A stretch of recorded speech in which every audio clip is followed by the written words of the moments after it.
오늘 말씀의 제목은 천국에 못 들어간다 라고 하는 제목으로 함께 말씀을 나누기를 원합니다. 일부 그리스도인들은 예수님을 믿기만 하면 구원받는다, 믿음으로 얻는 의로움을 잘못 받아들여서 율법 무용론자가 되기도 하고 도덕 폐기론자가 되기도 합니다. 한마디로 율법을 지킬 필요가 없다, 이렇게 얘기하는 겁니다. 그런데 예수님은 그리스도인들의 의로운 행실이 율법 학자들과 바리새파 사람들의 의로운 행실보다 더 나아야만 하나님의 나라에 들어간다라고 말씀을 하십니다. 우리가 그들보다 더 의로워야만 천국에 들어간다라고 말씀하시는 겁니다. 이 말을 확대하면 우리는 비비비 기독교인들보다도 더 의롭게 살아야 한다는 말이고, 다른 종교의 어떤 사람들보다도 더 의롭게 살아야 한다라고 하는 말입니다. 그래서 성경은 분명하게 말씀합니다. 같이 읽습니다. 시작. 내가 너희에게 이르노니 너희 의가 서기관과 바리새인보다 더 낫지 못하면 결코 천국에 들어가지 못하리라. 서기관과 바리새인들, 이 사람들은 어떤 사람들일까요? 이 서기관은요, 하나님의 율법에 정통한 사람들이었습니다. 그들은 그 유대인의 회당에서 율법과 선지자의 글을 읽고 해석하는 것이 그들의 전문적인 임무였습니다. 말하자면 이 사람들은 설교자요, 신학자로서 높은 평판을 받았던 그러한 사람들입니다. 바리새인들도 마찬가지입니다. 이 바리새인이라고 한 이 단어는 분리하다, 나누다라고 하는 의미입니다. 그래서 이 바리새인들은 엄격한 신앙생활을 했던 사람들이에요. 그러니까 세상과 완전히 어떤 분리되어진 이런 사람들. 그래서 일반 사람들로부터 굉장히 존경을 받았던 사람들이고요, 거룩한 사람들이다라고 하는 칭송을 받았던 사람들이 당시의 바리새인들입니다. 그런데 일부 그리스도인들은 예수님께서 이 서기관 바리새인들을 독사의 자식들이라고 막 책망을 하셨다는 이유로 인해서 그들을 무시하려는 경향이 있습니다. 그러나 사실 서기관과 바리새인만큼 거룩하게 살지도 않고 구별되게 살지도 않는 사람들이 그들을 깔보면서 무시하는 것은 굉장히 부끄러운 일입니다. 자격이 없다는 얘기예요. 그들의 율법을 지키려고 어떤 노력을 기울였는지 살펴본다면 결코 그들을 무시할 수 있는 사람들이 아님을 알 수 있습니다. 그들은 일주일에 월요일과 목요일 2번씩 금식을 했습니다. 그래서 단순히 밥을 먹지 않는 정도가 아니라 금식하는 그 시간 동안에는 제사를 돕기도 하고 공적 예배나 기도회에 참석을 했습니다. 그리고 성경도 깊이 묵상하고 율법서 선지서를 읽고 또 대화와 명상을 나누고 이런 일들을 했죠. 뿐만 아니라 이 사람들은 소득의 11조를 절대적으로 드렸습니다. 뿐만 아니라요, 소득의 11조뿐만 아니라 박하나 회향, 근체와 같은 어떤 삶의 작은 부분의 소득에 대해서도 정확하게 11조를 드렸던 사람들입니다. 예를 든다면 이거죠. 누가 용돈을 주거나 선물이 들어오게 되어진다면 그것의 값수를 계산해서 거기에 11조를 띄어서 하나님 앞에 드릴 정도로 철저한 11조 생활을 했던 사람들이다라고 하는 거예요. 뿐만 아니라 이 서기관과 바리새인들은요, 율법에서 248개의 하라라고 하는 명령과 365개의 하지 말라라고 하는 금지 사항이 있다라고 하는 것을 찾아내고선 이것을 열심히 지키려고 애썼던 그러한 사람들입니다. 참 대단한 사람들이에요. 그러나 시간이 지나면서 그들은 초심을 잃었습니다. 그리고 매너리즘에 빠지기 시작을 했습니다. 그러면서 조금씩 위선에 빠지기 시작을 했어요.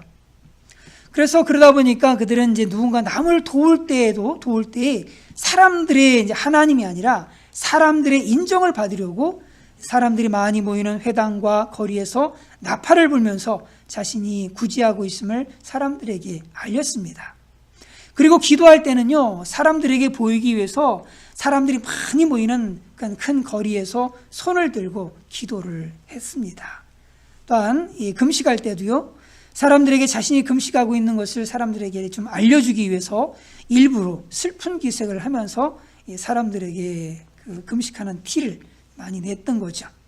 이로 인해서 예수님의 책망을 많이 받았습니다. 그러므로 구제할 때 의식하는 자가 사람에게서 영광을 받으려고 회당과 거리에서 하는 것 같이 너희 앞에 나팔을 불지 말라. 진실로 너희에게 이르노니 그들은 자기 상을 이미 받았느니라. 또 너희는 기도할 때 외식하는 자와 같이 하지 말라. 그들은 사람에게 보이려고 회당과 큰 거리 어귀에 서서 기도하기를 좋아하느니라. 내가 진실로 너희에게 이르노니 그들은 자기 상을 이미 받았느니라. 금식할 때 너희는 외식하는 자들과 같이 슬픈 기색을 보이지 말라. 그들은 금식하는 것을 사람에게 보이려고 얼굴을 흉하게 하느니라. 내가 진실로 너희에게 이르노니 그들은 자기 상을 이미 받았느니라. 이런 위선적인 모습이 있다 보니까 예수님의 책망을 받았던 것입니다. 그런데 이렇게 책망하신 예수님께서 뭐라고 말씀하시느냐면 또 읽습니다. 시작. 내가 너에게 이르노니 너희 의가 서기관과 바리새인보다 더 낫지 못하면 결코 천국에 들어가지 못하리라. 우리가 서기관과 바리새인보다 더 나아야 한다고 말씀하셨어요. 이렇게 말씀하셨다라고 하는 것은 무슨 얘기냐면 예수님께서 이 서기관과 바리새인들의 그 것들을, 그 삶의 모습들을 어느 정도 인정을 해주셨다라고 하는 거예요. 비록 그들의 모습 속에 위선이 있다 할지라도 예수님은 그들을 인정해 주시고 계셨다라고 하는 것을 알 수가 있죠. 그러면서 우리는 그들보다 더 나아야 된다. 그들만큼 하는 것도 아니고 그들보다 더 나아야 된다라고 그렇게 말씀하시는 거예요. 그럼 우리는 서기관과 바리새인보다 더 나은 그런 신앙생활을 하고 있습니까? 그게 아니라면 서기관과 바리새인만큼 신앙생활을 하고 있는지요? 서기관과 바리새인은 고사하고 다른 종교를 믿는 사람들과 비교해 볼 때 우리의 신앙생활의 그 모습은 어떤 모습입니까? 제가 아르헨티나에서 사역할 때 한 형제가 저에게 해준 이야기입니다. 자기 집에 거기는 이제 가난한 사람들이 한 집에 방을 이제 방이 여러 있는데 방 한 칸씩 쓰는 그런 좀 가난한 사람들이 사는 집입니다. 근데 거기에 이제 이슬람 사람이 세를 들었답니다. 세를 들어왔는데 이 사람은 하루에 5번 기도를 하더랍니다. 그것도 아무도 보지 않는 골방에서 하는 것이 아니라 마당에 천 하나 깔아놓고 그리고선 뭐 외식이라면 외식일 수도 있겠어요. 어쨌든 외식도 대단하다고 생각을 합니다. 저는 존경스러울 정도예요. 밭 하나 깔아놓고 그냥 거기서 그냥 이렇게 기도하는 거예요. 보시는 것처럼. 그렇게 뭐 오랫동안 기도하는 것도 아니에요. 그냥 이렇게 하고 접어요. 그냥 딱 접고 그걸로 끝나는 겁니다. 야, 하루에 우리도 5번씩 이 사람처럼 뭐 한 5초, 10초 정도 기도한다 할지라도 이렇게 기도한다면 야, 그것도 참 대단한 일이다라는 생각이 들 정도죠. 이 사람들이 이런 모습들을 우리는 외식이라고 치부해서는 안 됩니다. 저는 오늘날 우리 그리스도인들이 차라리 외식이라도 했으면 좋겠어요. 오늘날 우리 그리스도인들이 정말로 이 바리새인과 서기관들처럼 차라리 정말 외식이라도 했으면 좋겠습니다. 우리는 외식도 안 해요. 그러면서 늘 핑계거리를 이렇게 삼습니다. 어떤 핑계를 삼느냐면 이런 핑계거리를 삼지요. 여호와께서 사무엘에게 이르시되 그의 용모와 키를 보지 말라. 내가 이미 그를 버렸노라. 내가 보는 것은 사람과 같지 아니하니 사람은 외모를 보거니와 나 여호와는 중심을 보느니라 하시더라. 하나님은 중심을 보신다라는 이 말씀을 핑계로 사람들한테 뭐 보이는 거 중요한 거 중요하지 않아 라고 하면서 그래 안 보이는 데서라도 하면 좋은데 하나님을 섬기면 좋은데 전혀 그렇지 않더라라고 하는 거죠. 그런데 이 중심을 보신다라고 하는 이 말씀을요, 잘 생각해 보면은요, 이 말씀보다 더 무서운 말씀이 없어요, 사실은. 차라리 하나님께서 외모를 보신다고 했으면 오히려 좀 더 편안합니다. 왜냐하면요, 외모는 어느 정도 꾸밀 수 있어요. 조작이 가능하다는 얘기예요. 외식이라는 것으로 충분히 조작할 수 있는 겁니다. 그런데 하나님은 외모뿐만 아니라 그 속을 다 보고 계신다라고 하는 겁니다. 그 하나님을 생각하면은요, 정말 무섭고 두렵고 떨립니다. 그러면 우리가 어떻게 서기관과 바리새인의 그 의를 넘어서 더 의로워질 수 있을까요?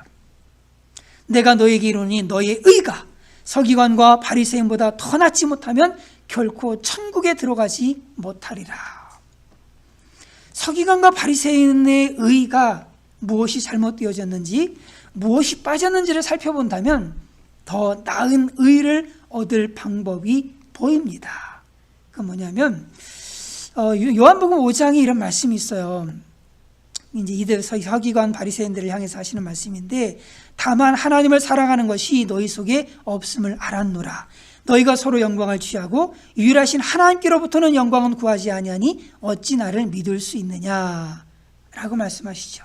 서기관과 바리새인들의 문제는 마음속에 하나님을 사랑하는 것이 없는 것이 문제였다는 겁니다. 그러다 보니까 서로 영광을 취하고 하나님으로부터 오는 영광은 구하지 않았던 것이죠. 그렇다면 우리가 서기관과 바리새인보다 더 나은 의를 얻으려면 우리 속에 하나님을 사랑하는 것을 더하면 되는 겁니다. 그래서 우리의 마음과 형식을 모두 갖추면 돼요. 이 바리새인들은요, 형식은 충분히 갖췄습니다. 오히려 지나칠 정도로 형식을 갖췄어요. 그런데 마음이 빠져버린 거거든요. 그래서 마음에 담긴 것이 형식으로 정말 제대로 드러날 수 있도록 그렇게 할 때 바리새인보다 더 나은 의를 우리가 얻게 되어지는 겁니다. 주일에 예배의 자리에 앉는 그런 행위뿐만 아니라 예배드리는 우리의 진실된 마음이 예배에 그대로 담겨야지만 하나님이 기뻐하시는 예배를 받으시는 거거든요. 세상 사람들보다 또 바리새인들보다 더 나은 외적인 모습뿐만 아니라 우리 마음의 중심이 하나님의 마음에 드는 그러한 삶을 살아야 한다라고 하는 거예요. 그런데 이런 삶이 참 어렵죠. 어렵습니다. 존재의 변화 없이는 불가능합니다. 왜냐하면 우리의 타락한 본성을 그대로 가지고 있는, 그 타락한 본성을 그대로 가지고 있는 우리의 모습으로는 하나님이 원하시는 의의 수준에 이르기가 너무 어려워요. 불가능하다는 겁니다. 사실상 이사야서는 이렇게 말씀하지요. 같이 읽습니다. 시작. 무릇 우리는 다 부정한 자 같아서 우리의 의는 다 더러운 옷 같으며 우리는 다 잎사귀같이 시들므로 우리의 죄악이 바람같이 우리를 몰아가나이다. 주일 성수를 하고 11조를 드리고 하나님과 이웃을 향해서 헌신하고 봉사를 해도 결코 하나님께서 기뻐하시는 의에 이를 수가 없다라고 하는 거예요. 결국 우리에게는 율법의 의보다 더 나은 의가 필요해요. 예수님은 바로 율법에 부족한 의를 채워서 더 나은 의를 얻을 수 있는 길을 만들기 위해서 이 땅에 오셨습니다. 같이 읽습니다. 시작. 내가 율법이나 선제를 폐하러 온 줄로 생각하지 말라. 폐하러 온 것이 아니요 완전하게 하려 함이라. 당시 사람들은 예수님께서 율법을 폐하시고 선지자들을 폐하시기 위해서 오셨다고 그렇게 생각을 했습니다. 사실 예수님의 사역의 모습을 보면 충분히 율법을 폐하러 오셨다고 생각할 만하지요. 이스라엘 백성들은 안식일을 철저히 지켰거든요. 정말 안식일을 목숨같이 지켰습니다. 오늘날의 이스라엘이 존재하는 이유도 안식일 준수 때문에 저는 그렇다고 생각을 해요. 안식일을 정말로 열심히 잘 지켰습니다. 하나님에 대한 헌신의 척도라고 그렇게 생각을 했어요. 그래서 안식일에는 종이나 집의 짐승까지도 일을 해서는 안 됐지요. 그리고 안식일에 그런데 예수님께서는요, 그 안식일에 손 마른 사람을 고쳐주시고 뿐만 아니라 밀밭 사이로 지나가실 때 제자들이 배가 고파가지고 미리삭을 그냥 먹어요. 먹는데도 예수님은 아무 말도 안 하시는 겁니다. 뿐만 아니라 안식일에 이 병자들도 고쳐주시고 부정한 자들에게 손을 떼어서 고쳐주시고 공개적으로 그렇게 하셨거든요. 그러다 보니까 사람들은 예수님을 율법을 폐하러 오신 분이라고 그렇게 생각을 했던 거예요. 그러나 예수님은 오늘 본문에서 이렇게 말씀하시죠. 내가 율법이나 선지자를 폐하러 온 줄로 생각하지 말라. 당시 사람들이 그렇게 생각했던 거예요. 그러니까 그렇게 생각하지 말라는 거예요. 폐하러 온 것이 아니요 완전하게 하려 함이라. 완전하게 하려 한다라고 하는 것, 이것은 일단 율법이 그렇다면은 완전하지 않다는 것을 전제하고 있는 겁니다. 완전하게 한다라고 하는 것의 이 헬라어는요, 가득 채우다, 완성하다 이런 의미예요. 그러니까 율법을 완전하게 하려 함이라 라고 말씀하신 것은 예수님께서 율법을 완성하기 위해서 오셨다 라고 하는 그런 말씀이죠. 구약의 율법과 선지에 나오는 그런 대부분의 말씀과 예언들, 이것들은 사실상 예수 그리스도에 대한 겁니다. 예수 그리스도가 이 땅에 오실 것, 그리고 예수 그리스도가 어떤 분이신지, 그리고 그분이 하실 일들, 이런 것들에 대한 예언들이요, 약속들이고 그런 예언들이죠. 성경은 이렇게 말씀합니다. 또 이르시되 내가 너희와 함께 있을 때 너에게 말한 바 곧 모세의 율법과 선지자의 글과 시편에 나를 가리켜 기록된 모든 것. 아, 그렇구나. 모세율법이 뭐예요? 모세오경 아니에요. 그 모세오경과 선지자의 글을 이 선지서들 아닙니까? 시편, 아니 모세오경, 선지서, 시편 하면 결국 구약성경 전체인데, 이걸 여기서 나를 가리켜 기록된 모든 것이 이루어져야 하리라 한 말이 이거다라고 하면서 예수 그리스도께서 이 땅에 오셔서 하신 그런 사역을 말씀하시죠. 요한복음 1장 45절도 이렇게 말씀해요. 빌립이 나다나엘을 찾아가 이르되 모세가 율법에 기록하였고 여러 선지자가 기록한 그 이를 우리가 만났으니 요셉의 아들 나사렛 예수니라. 아, 그렇구나. 모세 율법, 모세 오경과 여러 선지서, 이 선지서들, 여기서 얘기하고 있었던 것이 누구냐? 바로 나사렛 예수다라고 하는 것을 빌립도 알고 있었다라고 하는 거죠. 너희가 성경에서 영생을 얻는 줄 생각하고 성경을 연구하거니와 이 성경이 곧 내게 대하여 증언하는 것이니라.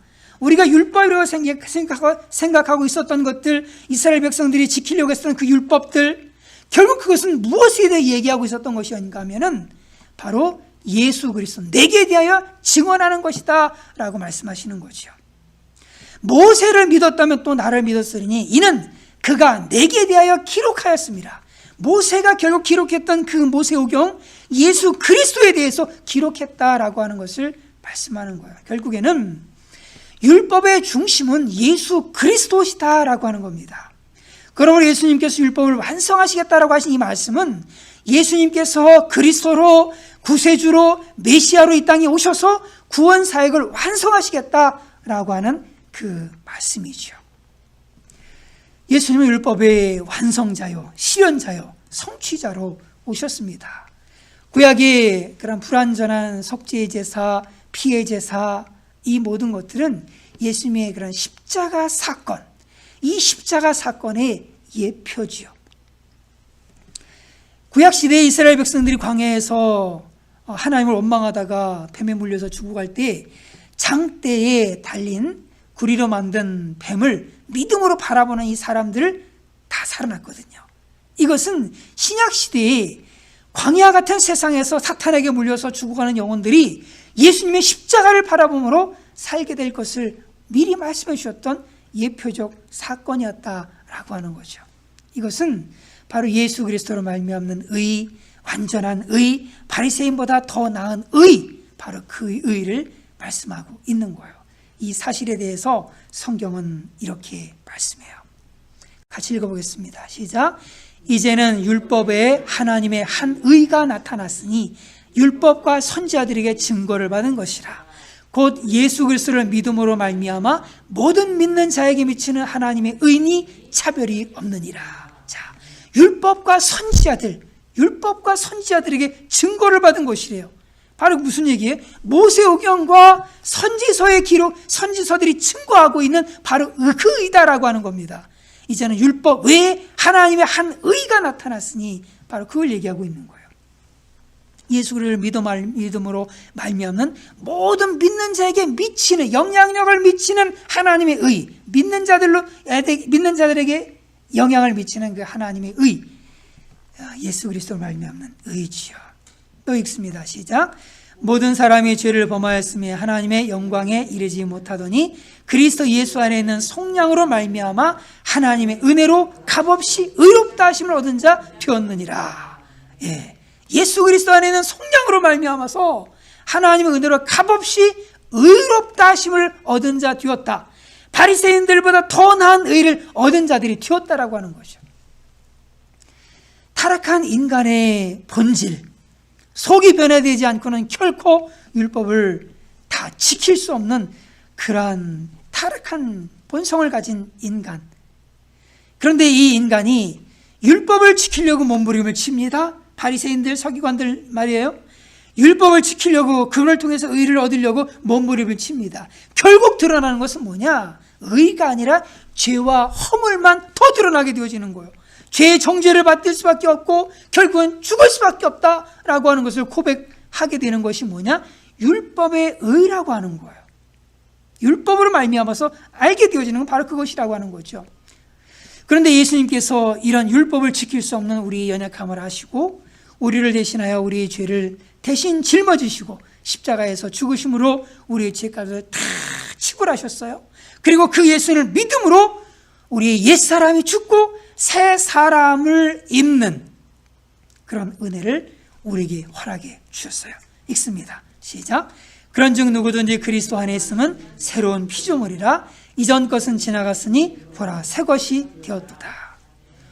우리는 이제 새로운 피조물이 됐습니다. 위로부터 다시 태어난 사람들이 되었어요. 성령이 내주하심으로 마음으로부터 새롭게 된 자들이 되어졌습니다. 죄가 하나도 없는 완벽한 의로운 자들이 되어졌어요.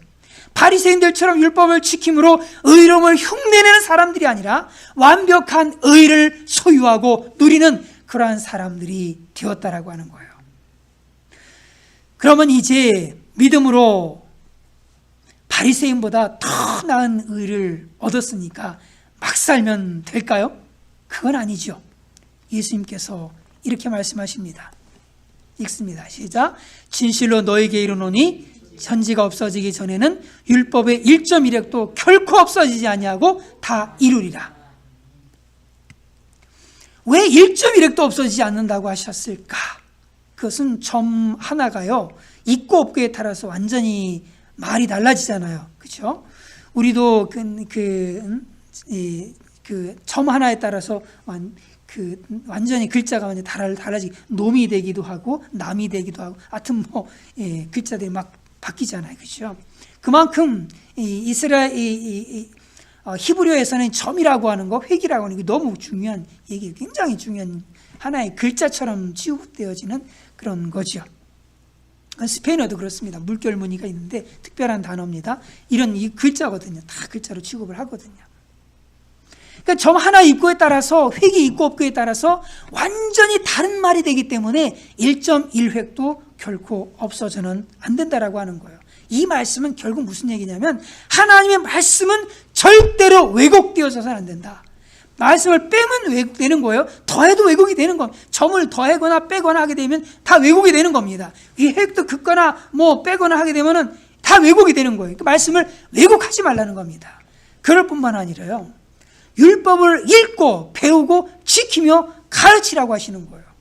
그러므로 누구든지 이 계명 중에 지극히 작은 것 하나라도 버리고 또 그같이 사람을 가르치는 자는 천국에서 지극히 작다 일컬음을 받을 것이요 누구든지 이를 행하며 가르치는 자는 천국에서 크다 일컬음을 받으리라. 이는 신약시대 사람들이라고 해서 모세 율법이나 십계명을 더 이상 지키지 않아도 되고 가르치지 않아도 된다, 이렇게 하면 안 된다는 거예요. 이렇게 하면 천국에서 지극히 작은 자가 된다는 거예요. 이를 행하며 가르치는 사람이 천국에서 큰 자가 된다라고 말씀하시는 겁니다. 그러면 우리는요, 예수 그리스도의 십자가의 도를 전하고 가르칠 뿐만 아니라 구약의 말씀 십계명도 열심히 가르칠 수 있기를 간절히 바랍니다. 결론입니다. 서기관과 이 바리새인들은 하나님을 사랑함도 없이 단지 살기 위해서 율법을 그냥 지키기에 바빴습니다. 거듭나지 못한 타락한 본성을 가진 그들에게 이 일이 얼마나 힘든 일이었을까? 정말 존경스러울 정도로 아마 힘든 일이었을 겁니다. 얼마나 그 율법을 지키는 그 짐이 무거운 짐이었을까? 그러나 우리가 우리도 그런 때가 많잖아요. 하기 싫은 일을 해야 할 때가 있습니다. 그럴 때 얼마나 힘들어요. 정말 무거운 짐을 진 것 같습니다. 그런데 하고 싶은 일을 할 때는 어때요? 아무리 무거운 짐도요, 기쁨으로 그냥 막 온 힘을 다 써서 그 일을 해내지 않습니까? 참 마음 자세에 따라 완전히 달라지는데, 바리새인들은 그 마음, 타락한 본성을 그대로 가진 그들의 마음, 그 마음 가지고 하나님을 사랑함도 없이 율법의 짐을 지려고 하니 그 얼마나 무겁고 힘든 짐이었겠어요. 그런데 거듭난 우리는 하나님을 사랑하는 우리에게 있어서 율법을 쫓아 살아가는 삶은 결코 무거운 짐이 아니라 신앙생활의 방향을 잡아주는 가이드라인이 되어지는 거예요. 율법은 버려야 될 게 아니라 우리 삶에 어떻게 신앙생활해야 되는구나 라고 하는 가이드라인을 우리에게 제공해 주는 겁니다. 이걸 통해서 의를 얻으려고 한다면 그건 지극히 잘못된 거지만 이것은 우리 신앙생활의 가이드라인이 되어진다라고 하는 거예요. 그런데 예수 그리스도로 말미암아서 율법을 지킬 필요가 없다라고 하면서 이제 예배도 나와서 드릴 것도 없고 그냥 다 집에서 혼자 그냥 예배 드리는 사람들 많아요. 요즘 많습니다. 11조? 왜 11조를 교회에다가 해? 왜 목사한테 돈을 갖다 바쳐라고 하면서 그거 아니야. 이거 다 끝났어. 율법 다 마쳤어. 끝났어. 라고 하면서 그것도 아예 안 하는 사람도 있어요. 그뿐만 아니라 자기 나름대로 11조 해요. 월정 헌금 얼마 그냥 딱. 바리새인들처럼 삶의 작은 것까지도 11조를 다 빼가지고 하나님 앞에 바치지는 못할 망정 그냥 월정 대충 그러면서 신앙생활 잘한다고 생각하는 오늘날 신약의 성도들이 많다라고 하는 거죠. 그런데 하나님의 말씀은 결코 1.1억도 빼서도 안 되고 더해서도 안 되고 지켜야 되는 거예요. 그것은 우리를 의롭게 하는 것은 아니지만 우리의 신앙생활의 방향을 잡아주는 가이드라인이 되어진다라고 하는 거예요. 그러므로 우리는 더 이상 이제 이스라엘의 바리새인들처럼 외식이 아니라 즐거운 마음으로 기쁨으로 하나님 말씀에 순종해 살아가는 모두가 될 수 있기를 간절히 바랍니다. 이런 삶을 우리에게 주신 그 하나님의 은혜가 얼마나 큽니까? 예수 그리스도 안에서 완벽한 의를 우리에게 허락해 주시고 이제 기쁨으로 신앙생활에 나갈 수 있도록 인도해 주신 그런 하나님의 은혜에 감사와 찬양을 올립니다.